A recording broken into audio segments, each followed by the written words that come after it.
Sheekh Aroobee. Sheekh Aroobee gammachuu keessa viidiyoo kudhawee waraabeyyan guyyaarra. Guyyaa kaleessaati Abiyyi Ahmad kan baale daawwatee masoofu marsanitti ifaa bilicii kan tolchee piroojeektii wayii tokkollee eebbisii gansa Sheekh Aroobee faadha jawwarra karaa gubbaa dhaabbatee simate Abiyyi.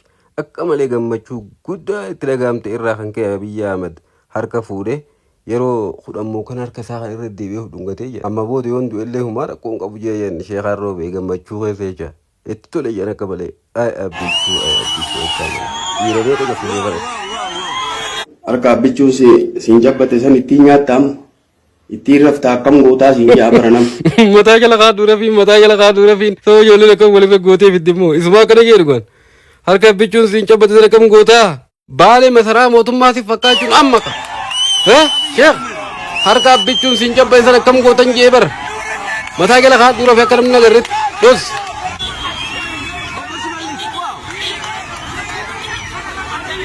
Shimallis Abdiisas. Wow. Baay'ee nas nama jedha. Awwa Shimallis Abdiisa. Wow, Shimallis Abdiisa. Fayyaa ta'etis.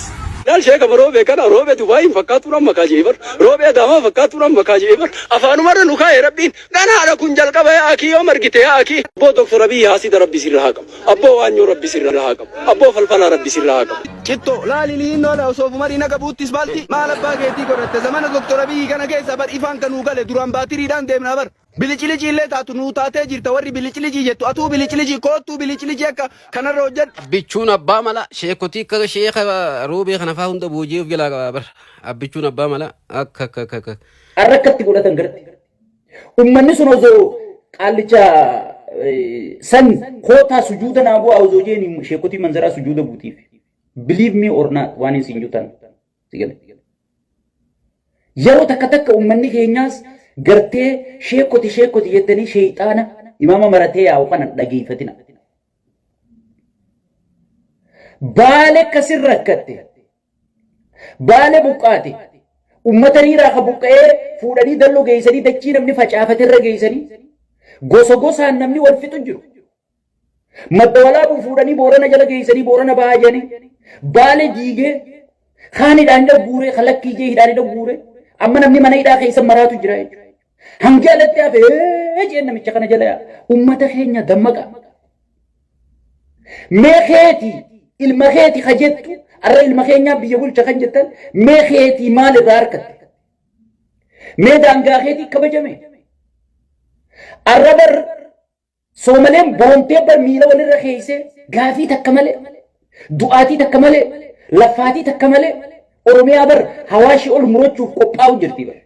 Yaa obboleeyyan kiyya mee dhageeffadha. Qophaa'u jirti bar. Abdiilleen dheengadda miliyoonaan buqqise.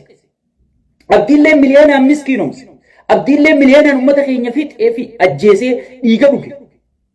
Jee Ogaadin jedhanii maqaatti baasanii azaaba Ogaadin. Azaaba addunyaarra hin jirre Oromoo garsiise. Arra mannisaa Finfinnee keessatti beeta mangistii bira jibbita. Dhugaan si'in. Ispeeshaalota warra gartee reeda haatii kana warra koofiyaa diimaa kanaan Rippaabilikaan gaardii kanaan eeggamaa jira. Warri dheengadda waliin ajjeefnu duutii haa dhaabbattu nu gahaa bakka dhooyne dadhabnee duutii nurraa haa dhaabbattu jee akka taayyee danda'a mana hidhaa jira bar mana dukkanaa keessa jira. Taayyee dhiisanii ilmoo isaa ta'amas sadii haadhaa wajji ala darbanii jirti bar. Namni paartii tana laffe osoo keenya ta'e osoo keessa akka isin jettan kana keessan ta'e si gale kabajaa hayyoota keetii qabaa bar. Jaawar Maammakka gartee irra laffa'ee ilmoo ifii dhala irratti osoo hangas takka laffeen PP arraa OPDO kalee isaa nama fudhachiise arra bar halkanii guyyaa faarsee bulaatti bittee itti mindeessitee arrabsisiisaa jirti bar. Lammaa Magarsaa kan namni isa laallatee hooggansa kanallee amane arra bar cabbii Awurooppaa keessa ooftii bar. Xaaqataan baaftee sheexaantichi. Geetaachoo Raddaa kan dheengadda likkii isa naquu ture hammatee arra baala keessa deeme.